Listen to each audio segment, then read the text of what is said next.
Hello, everybody. Welcome to Matt Connarton Unleashed, the television edition. It's August 21st, 2013.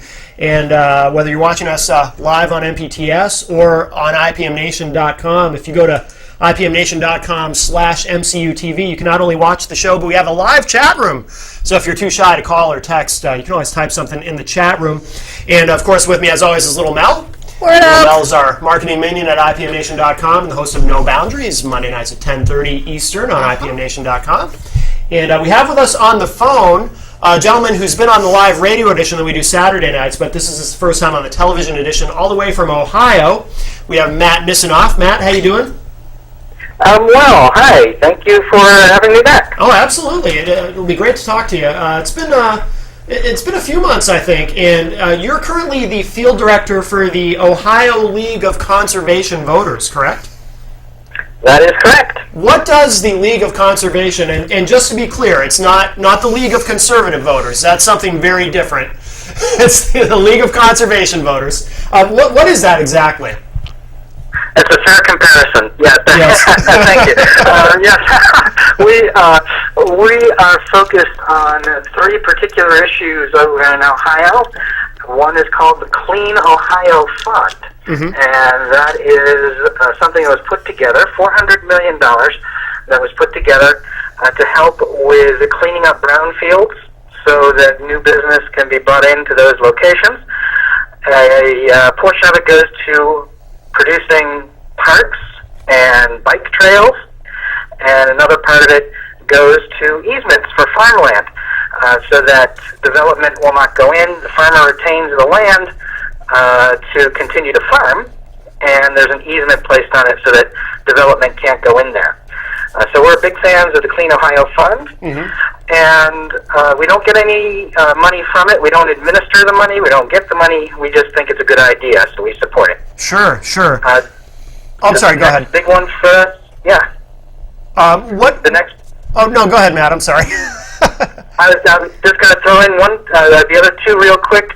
The Energy Efficiency Standard and Renewable Portfolio Standard, how energy is used in Ohio, and also giving a foothold to renewable resources of energy, solar, wind, biomass, geothermal, fuel cells, etc. That was all done a few years back, and in fact, one of our executive directors had been in the Ohio House of Representatives at the time that went through, and with his work on that issue, he actually wound up as our executive director. So we are very protective of the energy efficiency standards. And there's another program called Healthy Lake Erie Fund, and that's just some money going to cleaning up Lake Erie. Okay. So that's our three big ones. How hard is it to do this kind of stuff in terms of, do you get a lot of pushback from industry? I mean, obviously you're involved in pushing for renewable energies and things like that, but there's also, we see nationally how there are certain, well, let's face it, one of the two major parties tends to push back against anything involving renewable energy, anything involving any progress in terms of protecting the environment. Is it difficult in Ohio? Is it difficult to do these things? Do you have a lot of pushback and resistance to what you're doing? Well, I think every state has a slightly different version of things. I think that on the national scene, there's very clear, there's a clear support and a clear opponent on a lot of things. But to be honest with you, in Ohio, we have been able to find some people who disagree with us, but also people who, even if they are sort of those who would disagree with us commonly, they do seem to be in support of these type of programs. The Energy Efficiency Standard actually went through in Ohio with the vote on the legislative side was in the Ohio House was 93-1.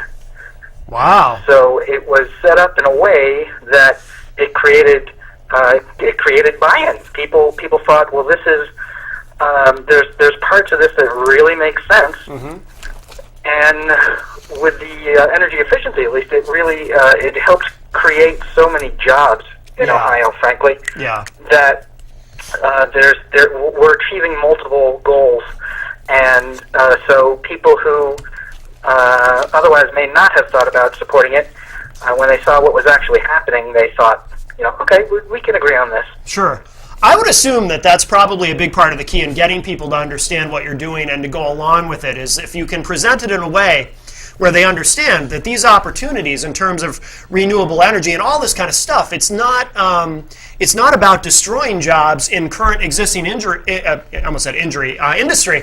but although what we're doing to the planet with some of the current industry does create a lot of injury, but obviously it's not about destroying these jobs, it's about creating new jobs, and that there's an opportunity, in an era where obviously we're very concerned about creating new jobs in this country. We desperately need these new jobs, and these industries, these renewable energy industries, offer opportunities to actually create jobs. It really is amazing. The wind energy sector is really big in Ohio. The solar is getting a foothold. It's smaller, but it's in both of those cases, these businesses are hiring more people than any other energy sector, and even the ones that have been around for decades just don't hire the same way.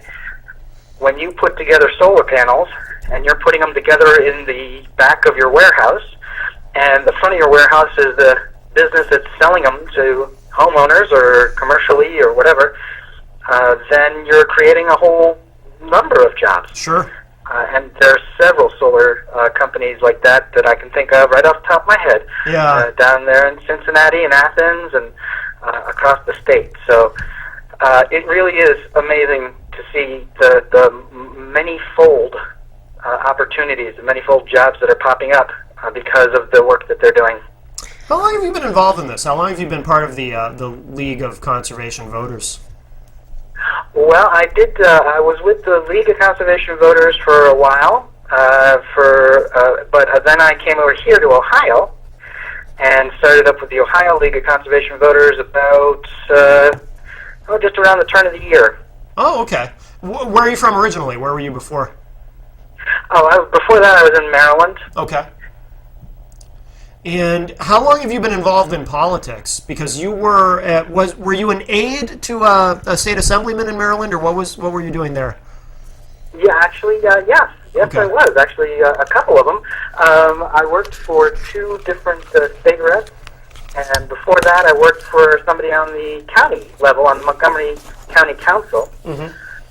So I, between the government aspect of doing things, being their aides, and then the political, you mentioned the political stuff, which is something that I'm pretty much a political geek. I've been there forever, for decades now, doing things in and around campaigns and working my way from doing every step of it, from the old filling out of people's addresses on postcards. Yeah.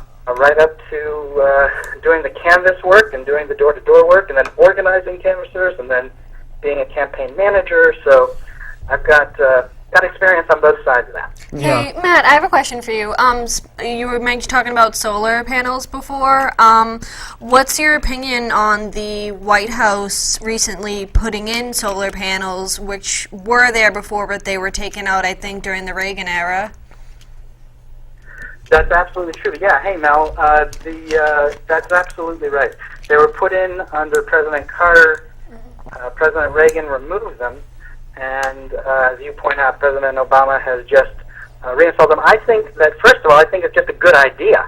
Yeah. I think that solar power is something that really works. It's a different thing than it was in the 70s.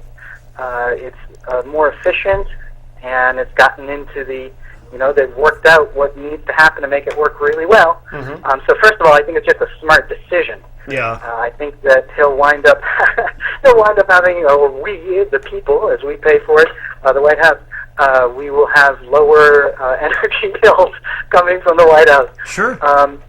But because it works, it makes it a smart idea, and it also is because it's such an important building. It stands out as an example, and having those panels on there is simply it's good optics. It helps. It looks helps give the the industry a little bit of a boost. Sure. And as I said, for the most part, that's all folks working in their states, doing this by hand. There are other panels that sometimes get into the market, of course, but you're going to find that the quality of the stuff they're doing in Athens, Ohio, is really good. Really much more. It's just plain old-fashioned good. Right, absolutely.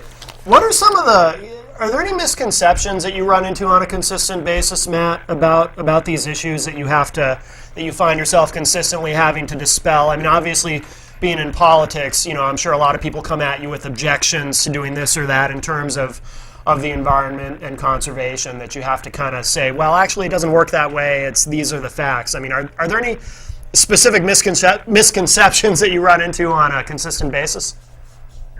Well, I will say, yeah, there are folks who have already decided what they think, and with those folks, you're not going to get very far whether you're using facts or not. But there are also people who really are trying to learn what's going on, and for people who are very interested, I think the biggest misconceptions are around that idea of, we heard about this stuff in the 70s, so what we know about it is what we heard then. And it's just persisted, which, at the time, that was the truth. But things have changed over decades, and they're not the same. Right. So it's that struggle of getting people to recognize what's happened since, what's the current situation. I haven't run into much of the other aspects. I have had one or two people who, they're just dead set against the idea, and if they are, there's no fact in the world that's actually going to change their mind. Right. But there was a couple of years ago, there was an incident here where a windmill, one of the blades became detached, and it got thrown a couple of 100 yards. Yeah. And so somebody who lives near that project I've met with and I talked with, and they said, look, they're just not safe, and I just don't believe in them. And I understand that. I get why you would be nervous about that. Sure. And at the same time, if a nuclear plant has a problem, that's going to be a different level of problem than if a windmill occasionally, if that happens where a blade comes off of a windmill. Right. I also talked to a person at one of these meetings that I had who had lived in Denmark for 9 years.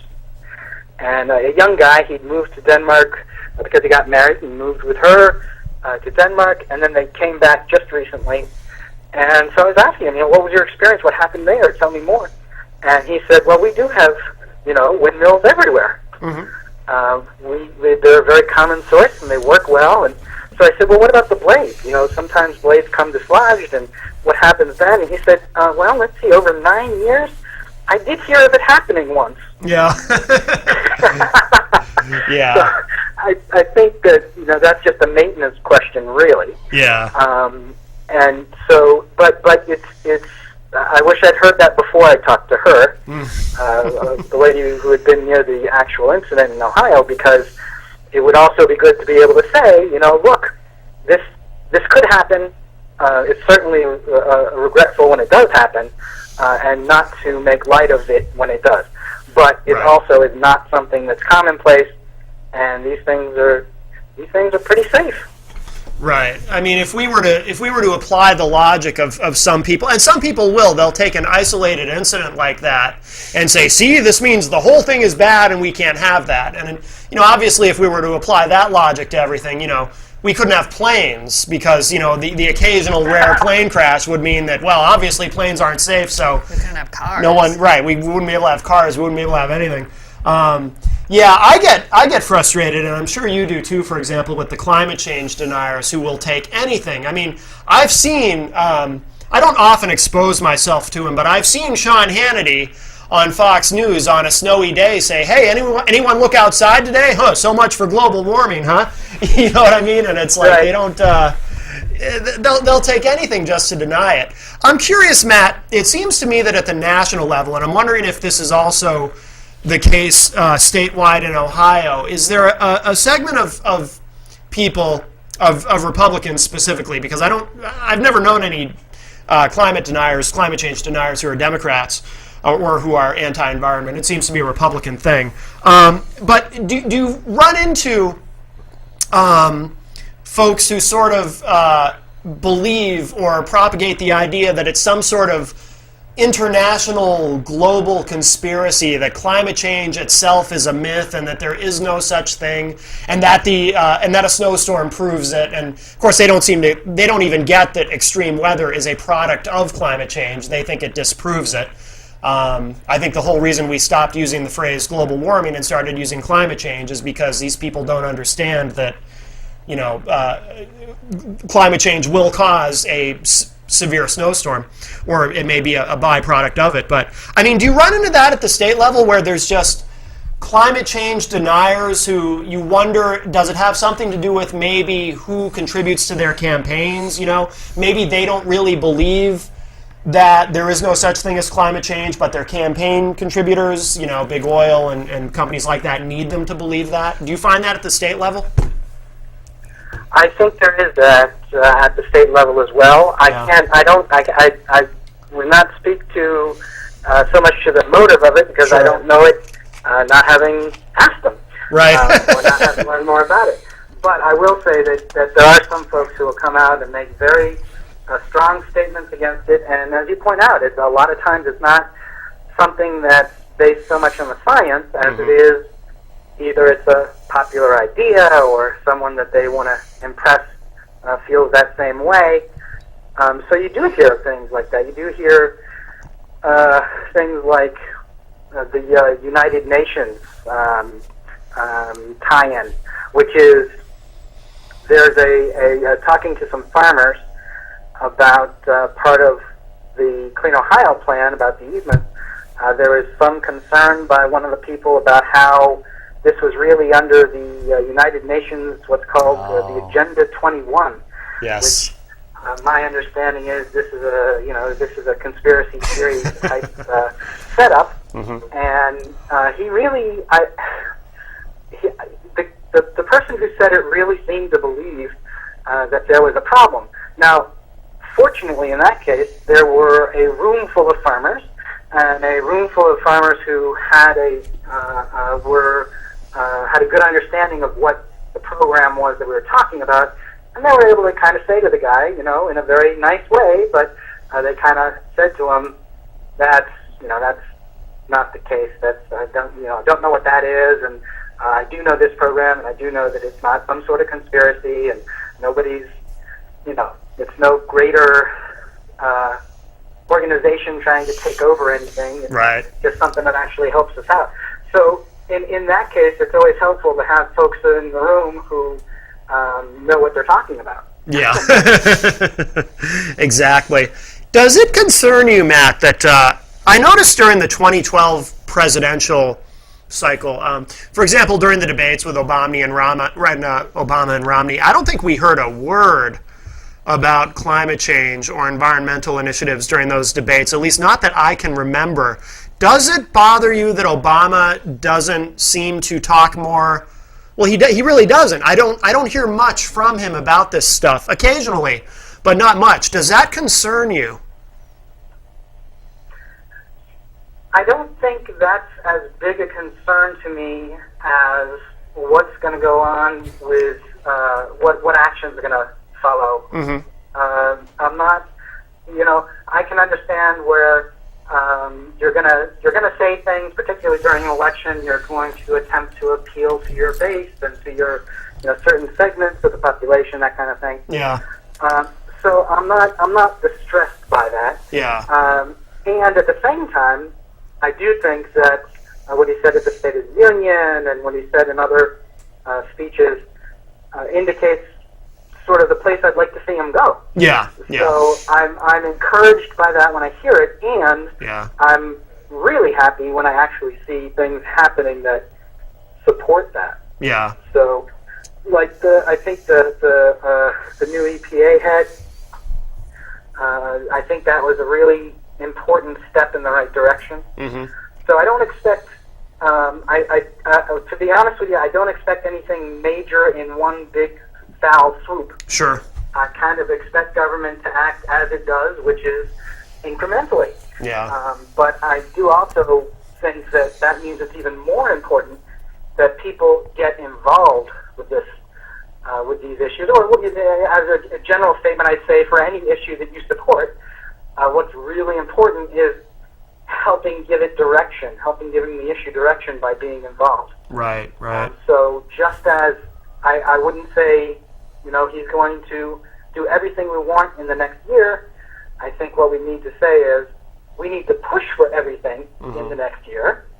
Yeah. Because we want to give the debate some direction so that he has a place to go with it. Yeah. And we'll see what he can get completed. I thought the cafe standards were a great thing for him to do, where he increased the emission levels on cars and getting them to be more efficient with gas. I thought that was a very positive thing. And I think that there are other steps that he's taken that I like. Yeah, absolutely. What else would you like to see him do? I mean, do you have specific things in mind that you would like to see in the, he isn't sort of the lame duck or approaching, I mean, he's in his second term now, so what else would you like to see him do in the second term? Are there specific initiatives that you would like to see Obama try to really push for? And it's difficult for him with the current makeup of Congress to really do much of anything, but I don't know if there's anything he can do by executive order that he might be able to accomplish, but do you have things in mind that you would like to see from this president? Well, I do want to see how his climate action plan that he put together, I would like to see what's going to happen with that and where that leads us. I think you're right that there's no,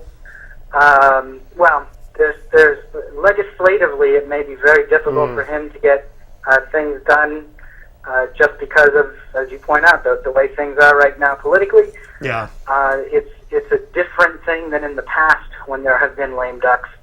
It is because of the ways the Republicans in the Senate have pursued their obstruction.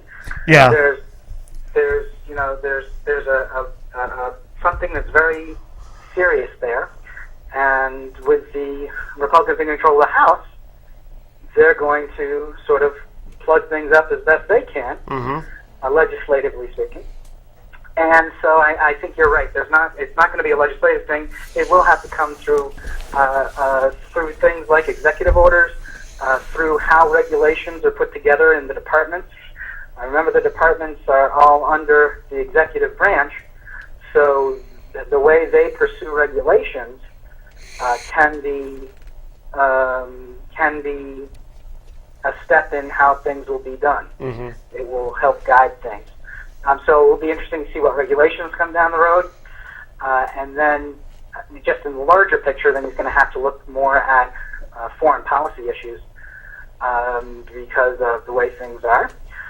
So I think that he might put more time, I would expect that he would put some more time into foreign policy issues.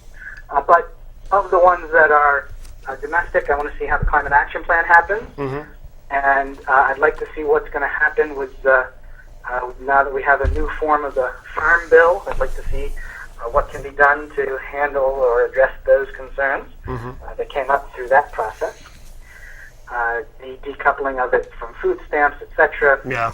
That's I think that's something that really needs attention. Right, absolutely. Were you involved in the 2012 campaign on the ground in Ohio? Yes, I was. At that time, I was with the League of Conservation Voters, the national organization. Yeah.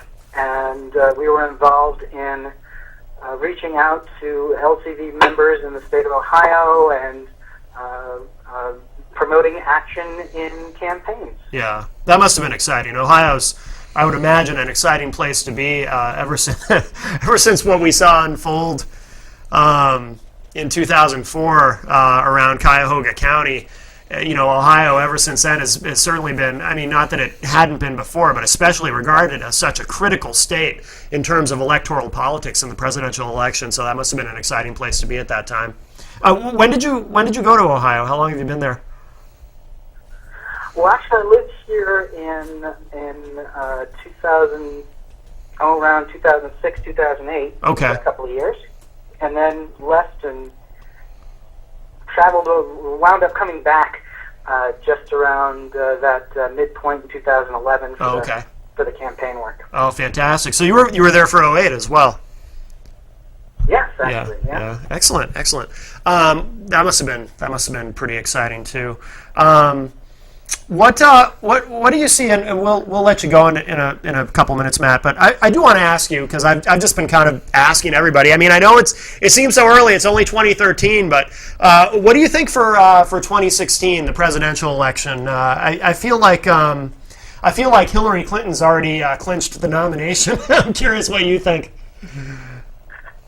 Well, I will say that it's probably just around this time in the '08 election that people were saying the exact same thing. Yeah, that's true. Pretty much saying there's one person and it's Hillary Clinton. Yeah, and so I will add the obvious caveat of, boy, is it early, and I think that there's probably more that will come up than is right now. It's always comforting to be able to bring up the names that people expect the most when you're talking this far in advance. So you're going to hear Democrats talking about Hillary Clinton. You're going to hear Republicans talking about Chris Christie, and so some of them talk about Rand Paul, but I don't know if that's so much. I don't know how serious that is.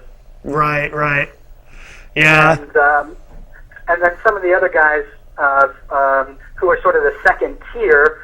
You're talking about, for the Republicans, there's the governor here in Ohio, John Kasich, who has been sort of doing some things in the state that sort of indicate that he's interested in something national. And in Maryland, there's Martin O'Malley, who's the Democratic governor, who has already said that he's running for president, that he's running for the Democratic nomination. So there's a lot out there. I think it's too early to make any kind of call, particularly because part of the fun of politics is by the time you get from, unless you're 3 or 4 weeks out from the actual election, the distances, although they may be on the calendar by weeks, they actually feel like years. Sure. Things can change so quickly.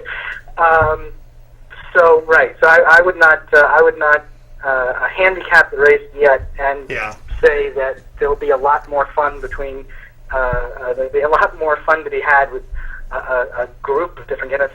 I heard somewhere, and I don't remember exactly where right now, but I heard that Vice President Biden is starting to indicate that he is going to put together a campaign and a run. So there's another Democratic name. Yeah, I know he was. I don't know if he was on his way to Iowa recently or if he had already been there, but yeah, it looks like he's making some moves. By the way, what do you think of John Kasich? Any thoughts on him? I mean, is he? I know he's fairly conservative, right? So does he give you much trouble in Ohio in terms of environmental initiatives? Well, I will.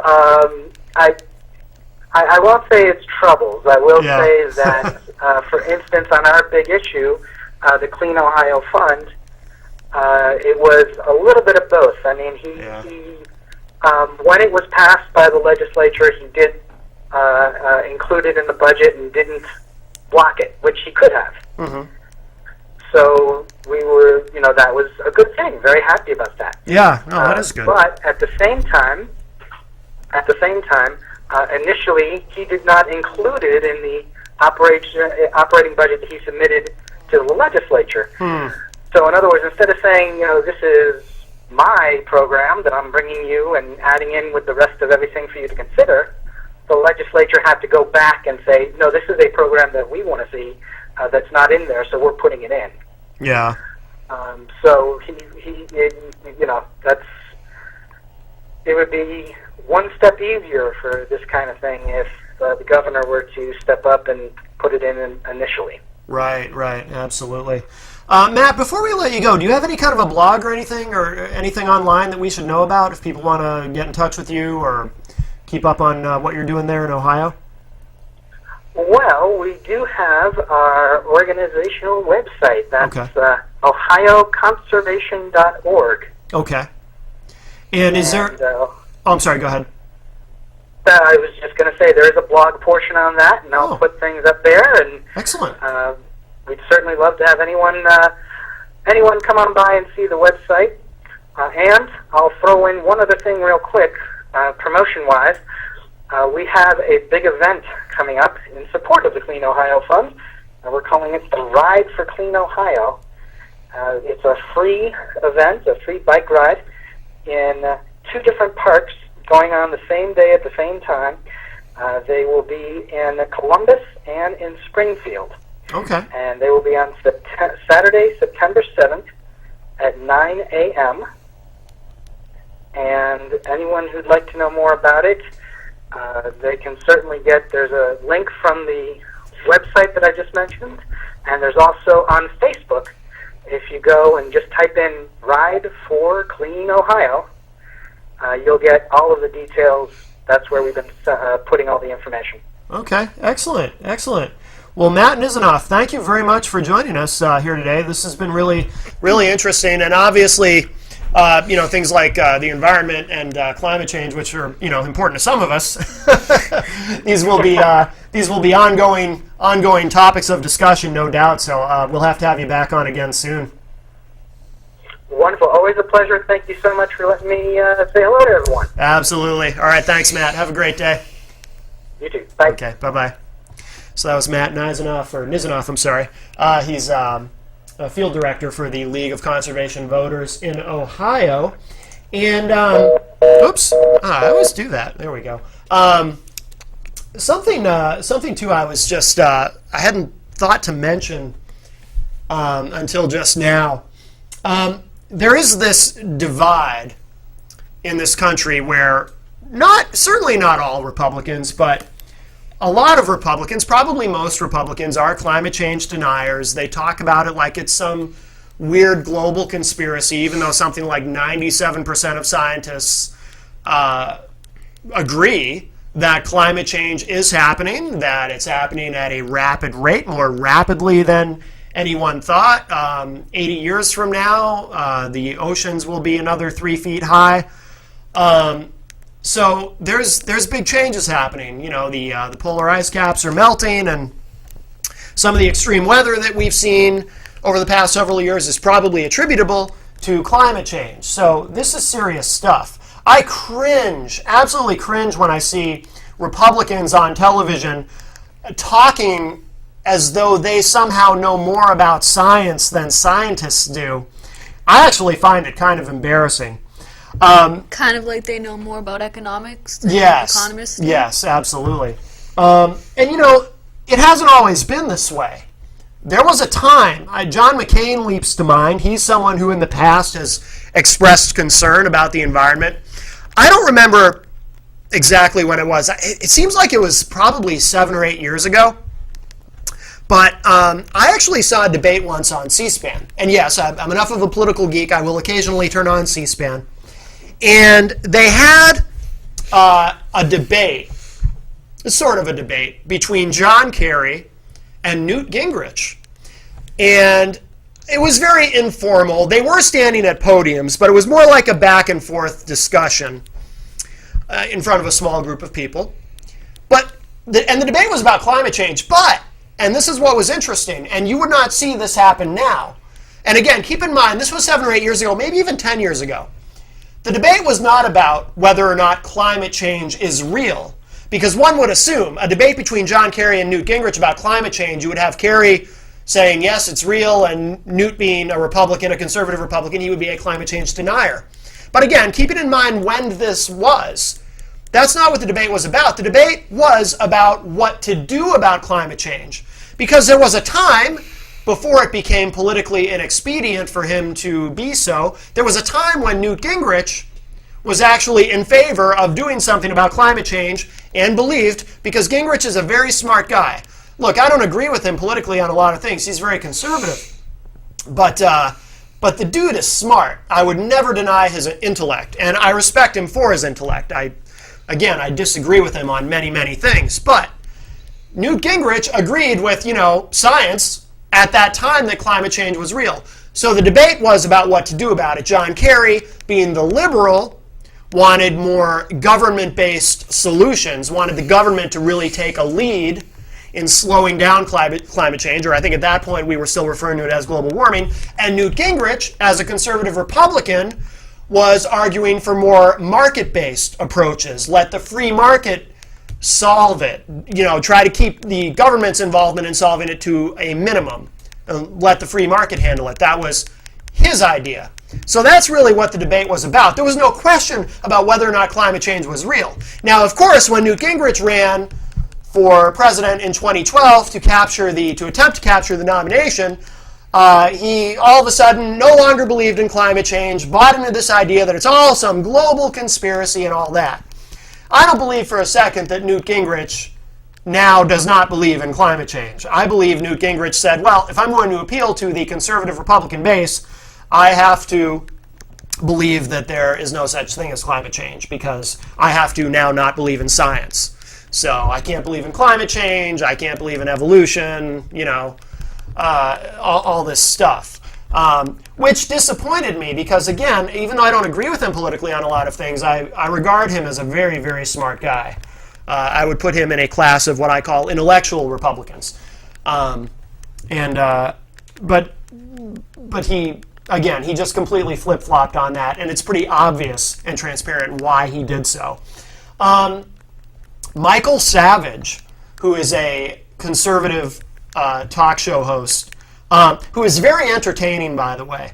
Michael Savage, if you've never heard him, again, he's a conservative, so I don't agree with him on some things. But he's interesting for a couple of reasons. One is he's an independent. He bashes Republicans almost as much as he does Democrats, even though he certainly leans right in his ideology.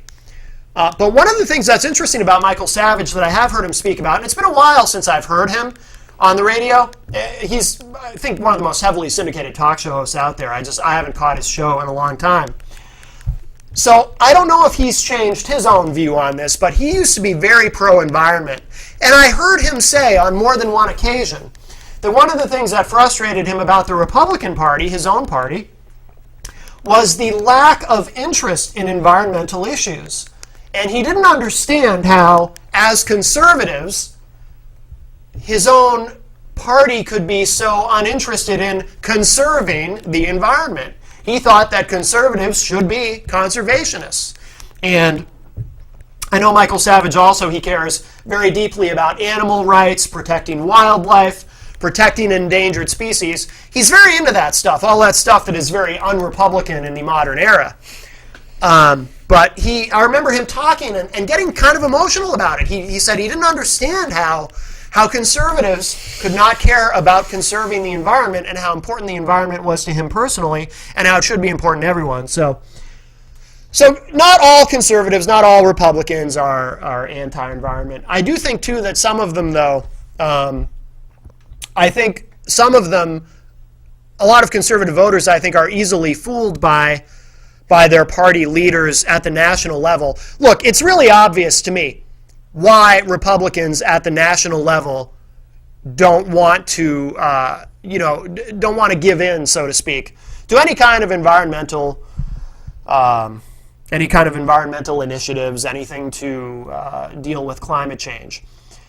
I'm sure a lot of them, maybe most of them, on some level, know that, look, you can't just dispute without knowing anything about science what almost 100% of scientists globally are now saying about this issue. But again, it's like I always say, follow the money. If you want to know why someone with any power thinks the way they do, votes the way they do, follow the money. And I always talk on this show, and if you're a regular viewer or listener, you've heard me say it 1,000 times, that when you vote to elect someone to send to Washington, you're not really voting for someone to represent you. You're voting for whatever set of lobbyists and special interest groups and corporations, etc., that person represents. In other words, the contributors to that person's campaign. Those are the people who own that person and therefore own their votes. So look at who owns the Republican climate change deniers. Of course, it's big oil who stand a lot to lose, and coal, and basically anyone who has any involvement in an industry that is directly affecting the environment in a negative way owns the Republican Party. The Koch brothers, of course, they own the Republican Party. They own some Democrats too, by the way. I'm not just picking on Republicans. I'm an independent. I pick on everybody. Both parties are bought and paid for at the national level, 100%. Okay? But look at who owns the Republicans. It's the very people who have a stake in making sure that the environmental apocalypse, which we're currently caught up in, continues. They'll be dead and gone by the time this planet becomes inhabitable. So they don't care. These idiots that you see on television trying to tell you that, well, it's still cold in the winter, therefore obviously there's no such thing as global warming. People like that, they'll be dead and gone before this planet is inhabitable, before it's literally too hot for humans to live on Earth. I actually have friends that have said that. Like, it was in winter and it was like a snowstorm. They're like, oh, see, it's snowing out, so clearly global warming isn't real. Right. It takes a special level of idiocy for anyone to say that. But, I mean, look, a lot of people are stupid. They believe whatever their party tells them to believe. They don't think for themselves. And, if you're a good little partisan on either side of the aisle, chances are you believe whatever your party tells you to without looking into it yourself. I think, in my opinion, like specifically in New England, there's a lot of people that might deny climate change because we're so used to like it, one day being 90 degrees and then a snowstorm the next day. So to a lot of people here, it's like, oh, well, this is normal for us, Right. I think we're talking a few weeks ago about how, and I remember this too, like growing up, winter was cold and summer was like hot. It was always like 80, 90 degrees. And it doesn't matter if you're like, okay, well, there's like 49 states that are like 95 degrees today. The North Pole is pretty much like melted. It's a lake now, and they're still going to be like, oh, no, it's not real. It's not real. It's perfectly, it's, one of my friends said, like, she studies, I guess science is her major, and she's like, well, this is what's supposed to happen. It's the natural occurrence of the earth, and it's been happening for millions of years. And like, I don't think it's supposed to be happening this rapidly, though, is the point. Yeah. I mean, look, unless it comes from a scientist, I don't believe it. Scientists are saying this is real. Last summer in Australia, the continent of Australia was essentially on fire. Yep. They had these massive forest fires that they couldn't do anything about. It was 120 degrees across the continent every day for a couple of months. Look it up. I mean, you didn't hear much about that in American media because it was happening in Australia. But look it up. It's a fact. And they were being just, the environment was just killing them last summer in Australia. This is real stuff. And I know too, for religious folks, for conservative Republicans who are very religious, they tend to be averse to science anyway. They have a precondition, I think, to want to ignore science. If it's not in the magic book, right? It's not in the magic book. For example, they view. I think a lot of them view science as some sort of sorcery because science teaches evolutionary theory, and of course that flies in the face of creationism, and so so obviously evolution is. I don't know. These people think that the devil put dinosaur fossils there to confuse us. I mean, it's it kind always of embarrassing that people believe that. But. It always like the creationism. It's like, okay, so you don't believe evolution, but it's easier to believe that a magical man in the sky made everything in 7 days. Right. Like that's easier to believe than evolution, or that somebody built a boat and got like every single animal to come on the boat and wasn't like. Yeah. I don't understand how that can be easier to believe than evolution. Right.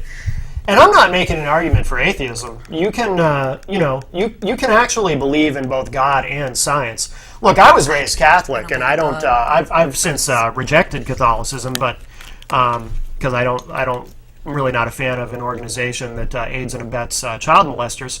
I know a lot of people have no problem with that, so those of you who are still Catholics, good for you, I guess. But I was raised Catholic, and in Catholicism, at least the version of Catholicism that I was taught, I was raised that the Old Testament's not even meant to be taken literally, that those are just stories. So, and I went to a Catholic school from grade 2 to grade 8, but that's actually what we were taught. So there was no conflict there. You could, you could still believe in God and science. Wow, imagine that. But for a lot of people, the two have to be mutually exclusive. So evolution isn't real, climate change isn't real. Plus, I think a lot of these people too believe on some level that even if climate change is real, well, that just means we're living in the end times. So they always have an out, no matter how ludicrous it sounds. They always have an out. Well, it just means we're living in the end times. God's getting ready to shut this whole thing down. That's why it seems like the environment's going to crap. And people like that, you can't change their minds. I want to. We have a little bit of time left. I want to talk about something that's not political, just briefly, and then we'll see. I want to actually mention a few different things, but we'll see what we can get to in the next few minutes. This is something that just popped up today on the news that caught my eye, and I just want to. Anyone out there who's ever done an internship of any kind, I want you to pay really attention to this story. And this is not a political thing, but I have some strong feelings about it. This is from MyDailyNews.com. Reports, the headline is, disgruntled intern sues Sean Combs, who's Diddy, or previously P. Diddy, previously Puff Daddy, is suing Sean Combs of Bad Boy Entertainment for back pay, claiming she was overworked. So I'll read this quickly. Rashida Salam, 26, filed the class action lawsuit Tuesday in Manhattan federal court accusing Bad Boy Entertainment and parent company Universal Music of violating minimum wage laws. And then there's a giant picture of P. Diddy. I have to scroll down after. Okay, here we go. Her hip-hop internship was a bad rap. A former intern is suing Sean Combs' record company, claiming Bad Boy Entertainment used her like a regular employee, but paid her zilch. Rashida Salam, 26, filed the class action lawsuit Tuesday in Manhattan federal court accusing Bad Boy and parent company Universal. Oh, that's weird. Sorry, the way this is written, it repeats the first couple of paragraphs. Whoever posted this wasn't paying attention to what they were doing. I like their clever pun. Yeah. She said, quote, "I'm not suing for any type of animosity. I have no animosity against Bad Boy, but I was taken advantage of as far as wages go. I was naive," unquote. Salam from Brownsville, Brooklyn said Bad Boy bosses had her answer phones, fetch coffee, book trips for Diddy, and prepare expense reports. Fellow unpaid interns wrapped presents and decorated the office during holidays, Salam says. They received no training and performed work that paid employees would have otherwise done, her suit claims. Salam interned at Bad Boy's Manhattan office from January 2012 to May 2012, usually working 3 or 4 days a week from 9 a.m. to 6 p.m. or later. Her duties included picking up lunch and coffee and running personal errands for paid employees, according to the lawsuit, which claims the setup followed a corporate policy to minimize labor costs. When an intern receives no wage, the primary recipient of the benefits should be the intern, not the company, said Jeffrey Brown of Leeds Brown Law, the firm representing Salam. Her lawsuit seeks back wages plus interest for the hours that she and her peers worked, an amount that will be determined at trial. It estimates that more than 500 people who interned at Bad Boy from August 2007 on should be eligible to join the claim. The statute of limitations for unpaid wages in New York is 6 years. All right, there's a little bit more to the article, but I'm not going to bother with it. Look, I've done a whole bunch of internships. This woman's crazy. The whole point of doing an internship is you get experience, you make contacts, and you don't get paid. She's a fool. And you know what? An internship at Bad Boy Entertainment in the music industry. Nothing to sneeze at. Yeah, that's huge. It's huge. That's huge. A lot of students would kill for an opportunity like that. What strikes me about this is the part where she's comparing what she did to like the other interns. It's like, well, first of all, that would be like if I go to work and I start comparing like what I'm doing to other people. It's like that's not my business. And second, I would if I was her, I would look at it like, wow, these people hold me in higher regard than just wrapping presents and stuff. They, you know, maybe they think I have more talent and they're possibly considering to employ me full time and they want to see what I can do. And, you know, she's talking like they're making her like walk like 10 miles every day with 50-pound boxes. But yeah, like you said, I've never personally internship, but the point of an internship is to work and to get that experience, and she's going to look a lot better on resumes with what she's doing than like, oh, I wrapped presents for people on the holidays. Right. Yeah. So she's a fool, and I hope this gets thrown out for being a frivolous lawsuit. I mean, that's just what an internship is, you know. It's and I did a whole bunch of them. By the way, if anyone wants to intern at IPM Nation, we won't pay you. Just so you know. We'll work you to the bone. Yes. It's like slave labor, pretty much. And you won't have to get us coffee. We should add that though. That'd be nice. Yeah. Yeah. The other thing, since we have a few minutes left, we'll hit on this quickly. Chris Christie, a reasonable Republican, continues to impress me. Me too. I know what you're going to talk about. This is going to really bite him when he, in 2016, unless the Republican Party starts to move back to the middle. So good on him for this, if he is in fact planning to run for president, because this is going to hurt him with primary voters. This is from Huffington Post. Chris Christie to sign gay conversion therapy ban. I'll read this quickly. Governor Chris Christie plans to sign a bill Monday barring licensed therapists from trying to turn gay teenagers straight, making New Jersey the second state to ban so-called conversion therapy, along with California. The bill passed both houses of the New Jersey legislature with bipartisan support in June. That's encouraging. It's almost as though they exist in the year 2013. That's awesome. Assemblyman Tim Eustace, who sponsored the bill and is openly gay, described the therapy as an insidious form of child abuse. I completely agree. In a signing note accompanying the bill that will be made public Monday, Christie said he believes people are born gay and that homosexuality is not a sin. That view is inconsistent with his Catholic faith, which teaches that homosexuality acts are sins. The Republican governor also said the health risks of trying to change a child's sexual orientation, as identified by the American Psychological Association, outweigh concerns over the government setting limits on parental choice. He said in the signing note, quote, "Government should tread carefully into this area, and I do so here reluctantly. However, I also believe that on the issue of medical treatment for children, we must look to experts in the field to determine the relative risks and rewards," unquote. He said, citing the potential ill effects of trying to change sexual orientation, including depression and suicide. He said, quote, "I believe that exposing children to these health risks without clear evidence of benefits that outweigh these serious risks is not appropriate," unquote. We won't get into the rest of this, but yeah, gay conversion therapy is, I agree with him, and I think any parent who has a gay teenager who tries to put them into gay conversion therapy is in fact abusing them. Look, I've always believed people are born gay. No one chooses their sexuality. I believe it for two reasons. Number one, I didn't choose to be straight. I don't remember at any point during my development, thinking, okay, well, I got to make a decision here. I think I like root beer better than Coke, and I think I like chocolate better than vanilla, and I don't know. Do I like girls better than boys? I'm not sure. Yeah, all my friends, they like girls better. I guess I'll go that way. Come on, no one chooses their sexuality, number one.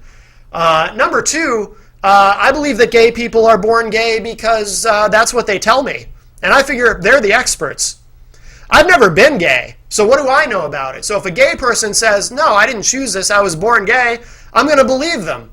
I've never heard a gay person, ever in my life, I've never heard a gay person say, yeah, I chose to be gay. I could be attracted to the opposite sex, but I somehow managed to force myself to be attracted to my own gender. Well, it's like you said. Like, I'm not. I'm polysexual, which means I'm attracted to several genders, whether it be like androgynous, male, female, and the way I kind of learned that I was attracted to women is just I would see a woman and I would get the same feelings. It wasn't like I saw a woman, I was like, am I sexually attracted to this person? Let me go think on that for a minute and I'll make a decision. It happened naturally. It wasn't anything that I had to really put any thought into. Right, yeah. You can't choose your sexuality, so I noticed the autism letter too on there. yeah, I don't know. But good for Chris Christie. And so we'll start to wrap up this coming Saturday night on the live radio edition of Matt Connarton Unleashed, 11 p.m. Eastern on IPMNation.com. Will Pierce will be joining me by phone. And then next week, I'm excited about this. Next Wednesday, right here on the live television edition, we'll have at least Bob's joining us, right? Bob Backus from the Progress Report. And hopefully his co-host on the show, Mike Farley, will be able to be here too. We're not sure if Mike will be able to make it, but Bob said he can definitely be here. They have been on this version of the show before. Well, they've been on the TV edition of my show before, but back when we used to do the show at QCE News. But they do their own show, The Progress Report, here every Wednesday at 7 p.m. Eastern time. If you watch online from another part of the country, I always throw in the Eastern time. Right here on MPTS, right after Rock, Paper, Hand Grenades. And we do carry that show on IPM Nation as well. So very, very excited to have those guys, or at least Bob, here next week on Matt Connarton Unleashed. So that'll be a lot of fun. And don't forget Little Mel's show, Monday nights at 10:30 Eastern on IPMNation.com. No boundaries. And that'll do it for now. I'll be back at 4 with Norm and 6 o'clock with Gary, and we'll talk at you all later. Thanks, everybody.